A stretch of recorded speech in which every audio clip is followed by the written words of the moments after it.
کدوم در رو انتخاب میکنی؟ محمد دلم میخواد همینو تو باید یک هفته در جای انتخاب میکنی زندگی کنی. در اول خانه دریایی. شما داخل یک خونه صورتی که روی تپه سرسبز وسط اقیانوس بی پایان بیدار میشید. ویو فوق العاده است.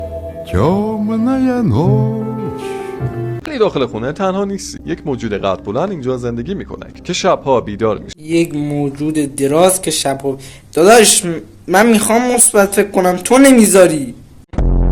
توی آشپزخونه غذا و آب وجود داره. توی اتاقها هم تخت هست. میتونی استراحت کنی. اگر اون تخت دراز بکشی اون چیز دراز میاد شب بوست میکنه.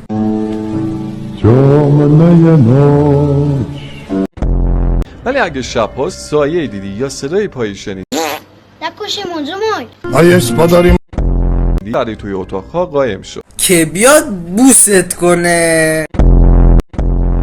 دوم، تو داخل یک جاده بیدار میشی. آسمون زیباست و سکوت همه جا رو فرا گرفت. داخل جاده ها ایستگاه هایی هست که میتونی برای غذای استراحت ازشون استفاده کنی. دروغ میگی، به خدا دروغ میگی، به علی دروغ میگی. شاید حس کنی زیر ابرها چیزی زندگی میکنه. نترس، چون اون زیر هیچ چیز خاصی نیست، فقط شعبه تریاک فروشی محمد جان زاده است. هیچ خاص، فقط 2 تن تریاک اونجا رد و بدل میشه. به راه رفتن ادامه بده. شاید به دری رسیدی که پایان سفر تو باشه.